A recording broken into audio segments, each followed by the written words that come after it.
আজ লোকরা হবে না ওই জায়গায় সুসমাচার ভাই প্রিচ করতে যাব না, ওই জায়গা বহুত খতরনাক। আজ পাঁচটা সুসমাচার প্রচার করতে চায় না, কেন ভাই ভাই বেঁচে যাচ্ছে, ভাই আরামসে আছি, বেঁচে যাচ্ছি, বেঁচে যাচ্ছে। নো, সেই পাঁচটার মরতে শুরু করেছে, আমি বলেছি আত্মাতে। যে বিশ্বাসী ভাবছে যে আমি না না আমি ভাই প্রার্থনাতে আধা হাতে যাবো, কেন পরিবার বিরোধ করছি, হ্যাঁ দোসরাজন বিরোধ করছি, বেঁচে যাচ্ছি, এখন বহুত শান্তিতে আছি। আপনি জানেন না অনেক অশান্তি আপনার জীবনে শয়তান রেডি করছে, সে বিশ্বাস আনে वाला টাইমে খতম হয়ে যাবে, সে পাঁচটা আনে वाला টাইমে তার বিশ্বাস খতম হয়ে যাবে। যে ভাই এরকম ভাবে যে রিস্ক মতলব ঝেড়ে ফেলেছে, হ্যাঁ বিরোধকে ঝেড়ে ফেলেছে মানে বেঁচে গেছে, নো, সে রিয়েল বিশ্বাসে আছে যে ভাই বিরোধ প্রবলেমের সঙ্গে সামনাসামনি টক্কর মারে একদম। আমেন। ঈশ্বর নামে জোর সে তারিফ করি সকলে,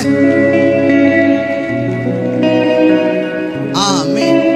সেই রিয়েল ঈশ্বরের জোন আছে, রিয়েল বিশ্বাসে আছে, রিয়েল সুসমাচার প্রচারে লোক আছে যে আমনা সামনে টক্কর মারে প্রবলেমের সঙ্গে একদম, বিরোধের সঙ্গে একদম।